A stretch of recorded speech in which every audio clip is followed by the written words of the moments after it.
Saudara-saudara sekalian, bagi teman-teman semuanya yang ingin menyuarakan perlawanan terhadap makar komunis atau bentuk underground komunis, silahkan berorasi di mobil ini. Mobil ini terbuka untuk orasi perlawanan terhadap komunis, karena semuanya yang hadir di sini pasti bukanlah komunis, karena yang hadir di sini adalah bagian pokok perlawanan terhadap komunis. Baik itu bapak-bapak polisi, ibu-ibu polisi, bapak TNI, saya yakin sepakat semuanya bahwa komunis harus hilang. Jangan sampai kita diam melihat kemungkaran seperti ini, kawan-kawan semuanya. Jangan sampai kita diam melihat kezaliman seperti ini. Karena mereka dengan entengnya menyatakan diri sebagai komunis, maka tangkap mereka. Mereka sumber perpecahan di suatu daerah yang berbau, menghina harus hilang dari bumi Allah. Karena komunis harus dilenyapkan dari Indonesia. Siapa yang kemudian menyangkal, orang kemudian barang siapa yang ingkar bahwasanya dan komunis adalah musuh kita, itu adalah bagian daripada komunis tersebut. Guru tua bukan monyet. Saya setuju. Saya setuju. Guru tua bukan monyet. Kalau monyet bukan guru.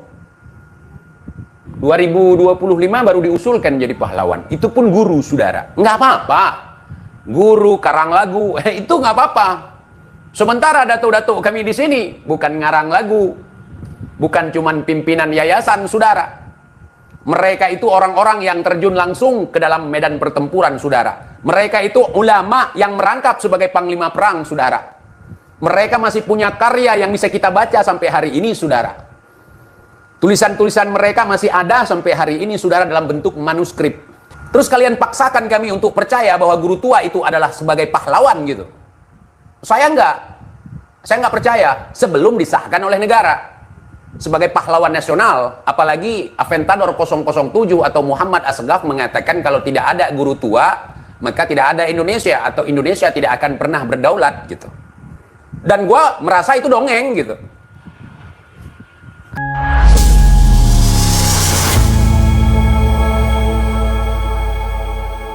Sebenarnya malam ini saya ingin bercanda ria dengan kalian semua. Tetapi ada sesuatu yang viral beberapa waktu yang lalu yang mungkin teman-teman sempat merequest kepada saya untuk membahas terkait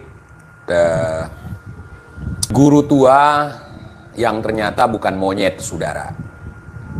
Dan ini sudah rame, sudah digembar-gemborkan, mau diselesaikan dengan adat, mau diselesaikan dengan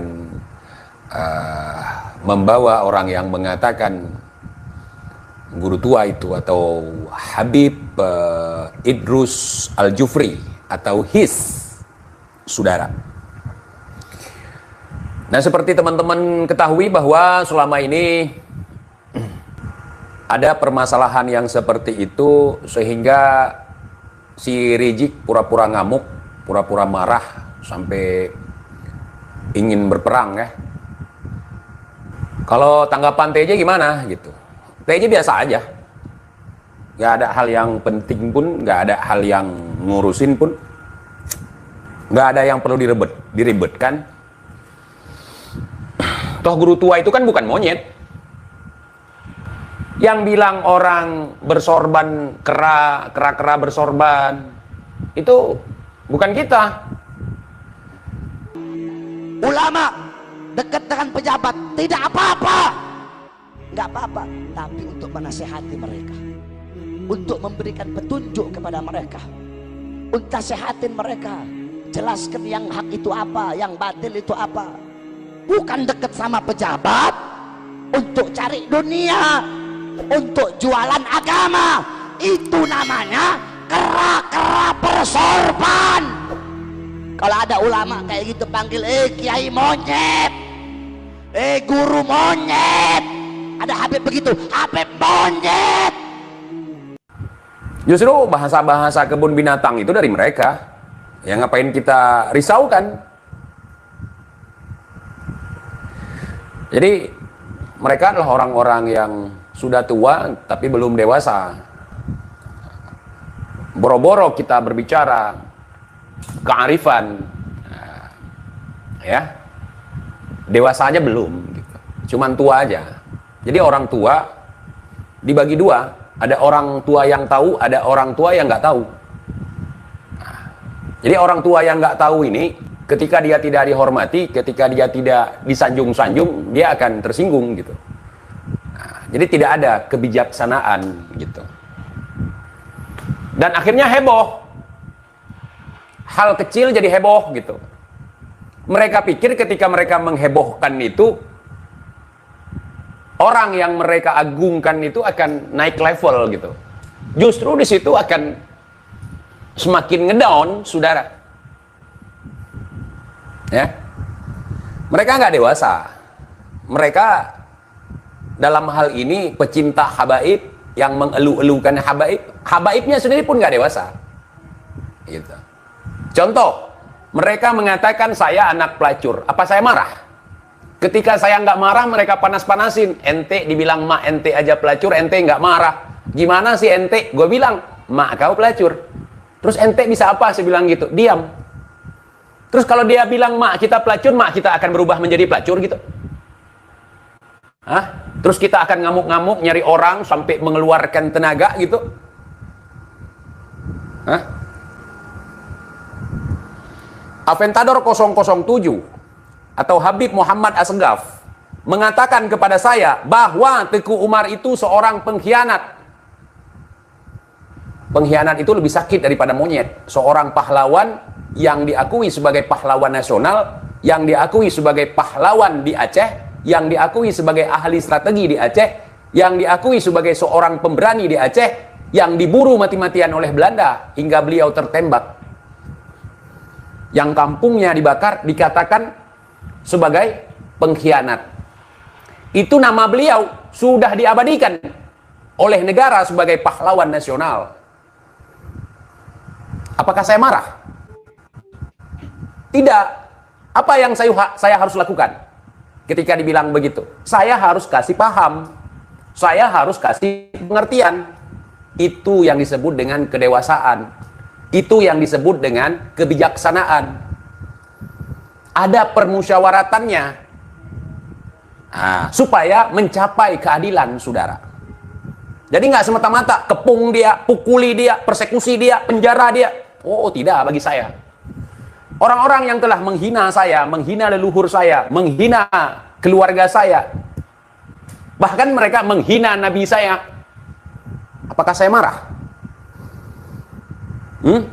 Kalaupun mereka menghina Nabi kita, kita harus bantah. Orang yang mengolok-ngolokkan, suka mengolok-ngolokkan, diolok-olokkan kok marah? Iya, ya sudah, guru tua bukan monyet. Ketika kalian ngamuk-ngamuk, ya, guru tua dibilang monyet, dalam hal ini Gus Fuad Pleret, semakin lucu. Seolah-olah kalian ragu bahwa orang yang kalian agung-agungkan itu monyet, bukan ya? Bukan monyet, kita harus marah gitu. Jadi kami ini ketika melihat hal ini ricuh, hal ini jadi rame, hal ini dibawa kemana-mana, kemudian ada pertunjukan setiap hari, bawa-bawa celurit, bawa-bawa golok, buat surat pernyataan, kecaman, kutukan, lucu. Terus kalau bukan monyet siapa? Manusia. Guru tua bukan monyet. Saya setuju. Saya setuju. Guru tua bukan monyet. Kalau monyet bukan guru. Bukan. Nah, ketika Gus Fuad mengatakan guru tua itu sebagai monyet, gitu ya, secara tidak langsung memang. Kalau seandainya guru tua itu kakek saya, datuk saya nggak marah. Kenapa? Kenapa kamu nggak marah, TJ? Itu kan datuk lu dihina. Ya karena saya tahu cara mengkondisikan diri saat kita sedang dihina, saat datuk kita dihina, saat keluarga kita dihina. Kita nggak perlu marah-marah. Kita kasih paham, kita kasih pengertian, bukan ngamuk-ngamuk, bukan dengan emosi, saudara. Saya dibilang PKI, cucu PKI, berarti kakek saya PKI dong. Apa saya marah? Malah saya akui lagi, iya saya PKI, pedagang kopi Indonesia sama petani kopi Indonesia, saya bilang saya plesetkan. Jadi kurang dewasa begitu, saudara. Ini saya kasih edukasi ya, untuk sahabat TJ tentunya, untuk para mukibin ya, nggak mungkin mereka bisa menyerap. Jadi tradisi ketimuran kita, tradisi bijaksana, tradisi musyawarah itu seakan-akan udah nggak ada di Nusantara, saudara. Kalau kita mencari-cari pertunjukan yang sifatnya adalah penghinaan terhadap Rasulullah, terhadap Allah, bahkan terhadap akidah kita, terhadap syariat kita, banyak sekali. Tapi apakah kita marah dengan hal itu? Kita nggak suka ketika ada orang yang ingin mencoba-coba untuk menistakan Rasulullah, menistakan Allah, menistakan ajaran agama Allah. Tidak dengan cara ngamuk-ngamuk. Nah, kita rendahkan si dia itu dengan cara profesional. Kita jadikan mereka itu sebagai kalau kita bilang badut, ya memang mereka badut gitu. Ya seperti itu. Nah, ketika guru tua ini dibilang monyet sama orang, terus reaksi bermacam bentuk emosional yang digembar-gemborkan gitu. Ya bukan monyet, guru tua bukan monyet. Apakah harus kita tulis setiap kita menyebutkan nama guru tua bukan monyet? Almarhum Al-Habib Idrus Al-Jufri atau guru tua dalam kurung bukan monyet gitu. Kan nggak seperti itu, saudara. Nggak seperti itu. Nah, kalau saya nggak segan-segan siapapun. Nah, kalau memang saya mau katakan monyet, mau saya katakan lutung, saya nggak ada rem. Pertanyaan saya, kalau misalnya saya mengatakan seperti apa yang dikatakan oleh Gus Fuad, kira-kira kalian berani nggak mengecam saya, mengancam melaporkan, mengancam mengirim pasukan keputihan? Kalian berani nggak? Kalau saya mengatakan seperti yang dikatakan oleh Gus Fuad terhadap guru tua, sah. Saya punya rekaman Habib mengatakan bahwa Teguh Umar adalah pengkhianat. Sementara Teguh Umar itu adalah pahlawan nasional diakui oleh negara tanpa demo, tanpa ricuh, tanpa masalah. Gitu. Ya, saya simpan omongan Aventador 007. Gitu. Lah, kalau misalnya saya ingin kekanak-kanakan seperti kalian, seperti para habaib atau seperti para mukibin, saya bisa aja. Gitu. Saya bisa aja. Tapi saya tidak mau melakukan hal yang seperti itu gitu. Nah, terus kalian paksakan kami untuk percaya bahwa guru tua itu adalah sebagai pahlawan gitu. Saya nggak percaya sebelum disahkan oleh negara sebagai pahlawan nasional. Apalagi Aventador 007 atau Muhammad Asghaf mengatakan kalau tidak ada guru tua, maka tidak ada Indonesia, atau Indonesia tidak akan pernah berdaulat gitu. Dan gue merasa itu dongeng gitu. Nah, di saat seluruh Indonesia sudah berhasil ditaklukkan oleh Belanda, maka satu-satunya yang belum bisa ditaklukkan oleh Belanda daerah tempat tinggal saya, teman-teman. Nah, karena ketika pemimpin ditangkap di Aceh, ketika pemimpin ditangkap oleh Belanda di sini, maka kepemimpinan akan dipegang oleh orang lain, yakni kadhi negara. Begitu. Dan kedaulatan itu tidak bisa diambil oleh penjajah. Nah, makanya kita ribut sampai sekarang, sampai 2005 kemarin gitu, sampai perang kan. Nah, karena sebagian orang menyerahkan kedaulatan kepada negara Republik Indonesia, saudara. Nah, saya justru ingin ada banyak habaib diusulkan sebagai pahlawan nasional, walaupun ketika diusulkan sering terpental, ditolak. Itu bukan kriminalisasi yang dilakukan oleh pemerintah, saudara. Bukan. Walaupun sering terjadi pembantaian, kemudian peleburan seperti Aceh leburkan menjadi Sumatera Utara gitu. Tapi ya seperti itu. Saya pingin Habib ada yang jadi pahlawan, apalagi ada yang syahid sejarahnya, tapi bukan rekayasa, sejarah beneran gitu. Sejarah beneran gitu. Dia berperang di pertempuran ini, tanggal berapa, bulan berapa, tahun berapa, kemudian disahkan oleh negara sebagai pahlawan begitu. Nah, dan saya nggak keberatan kalau misalnya kalian mau kalian usulkan sebagai pahlawan gitu, tapi harus dengan data yang real gitu. Nah, ya kalau cuman guru di Aceh itu banyak sekali. Kalau mau diusulkan gitu untuk jadi pahlawan nasional gitu. Tetapi kami masih banyak yang lebih layak, yang bertempur, sekaligus seorang ulama yang bertempur gitu di medan perang gitu, yang syahid di medan perang, itu yang diusulkan. Contoh nih, di Aceh ada Teguh Johan Alamsyah. Teguh Johan Alamsyah itu bergerak di bidang pendidikan. Beliau setuju terhadap cara atau pola pendidikan dari Belanda. Kemudian beliau membangun Jamaah Al-Muslim di Pesangan Raya di Kabupaten Birun di Aceh Jempa. Tengku Abdurrahman Menasamcak dan beberapa lainnya, saudara, yang kemudian sekarang menjadi universitas gitu. Beliau juga berperan dalam bidang pendidikan gitu, dalam bidang pendidikan. Tapi kami tidak pernah mencoba untuk mengusulkan beliau untuk menjadi pahlawan gitu, karena di dadanya ada lencana. Kalau misalnya referensi dari saya kurang jelas, silahkan di googling. Teguh Johan Alamsyah gitu. Teguh Johan Alamsyah. Bisa di googling boleh, bisa datang juga ke sini gitu ya. Nah, jadi dulu di Aceh itu ada yang menolak pendidikan Belanda, kemudian banyak yang tertarik terhadap pesantren tradisional gitu. Jadi kalau sistem pendidikan Belanda dianggap itu pendidikan kafir dulu. Seperti misalnya di Jawa itu.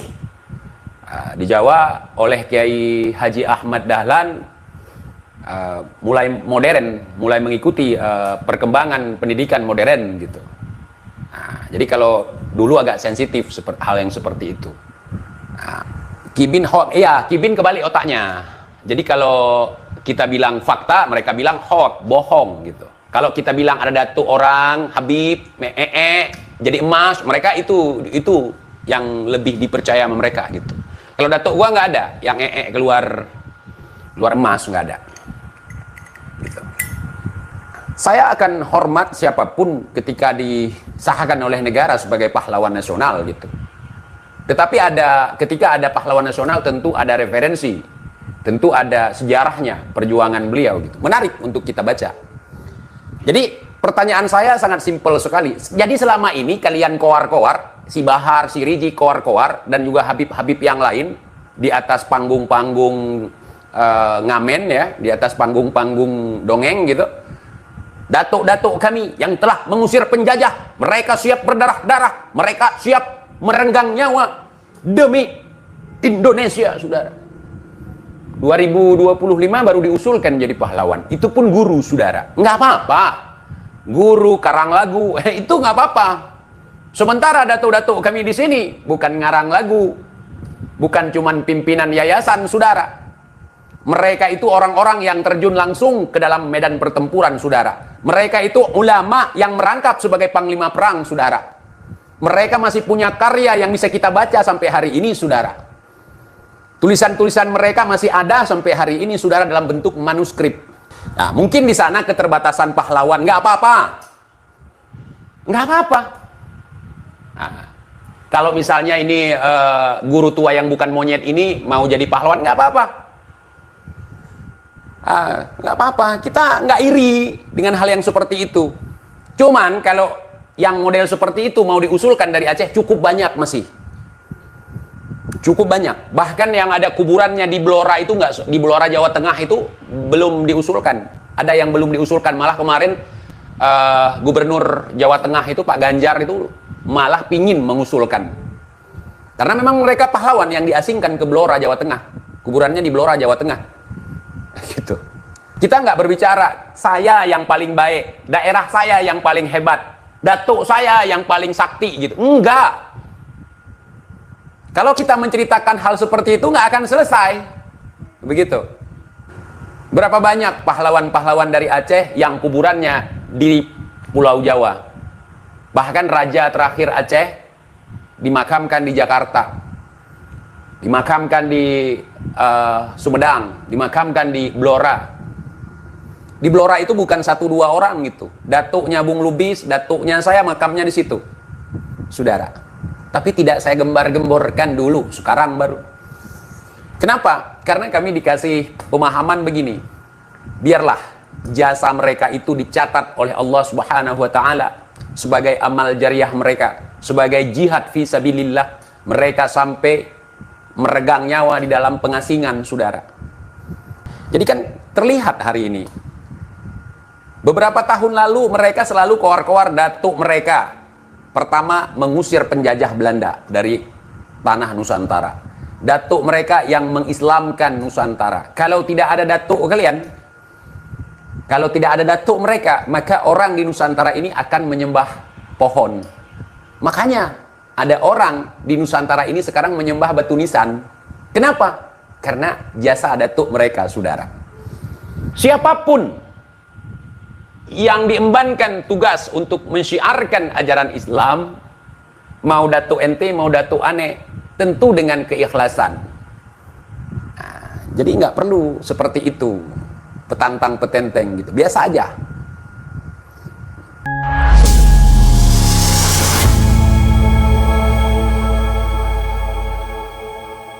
Itulah tadi suasana di depan kediaman Gus Fuad yang dikerumuni oleh massa FPI yang menuntut agar Gus Fuad ditangkap. Namun tadi kita sudah dengar bersama penjelasan dari TIJ akan kebenaran pernyataan dari Gus Fuad. Bagaimana menurut pendapat teman-teman semua? Silahkan lanjut di kolom komentar. Terima kasih, selalu support dan manarfati. Kita jumpa lagi di video selanjutnya. Assalamualaikum warahmatullahi wabarakatuh.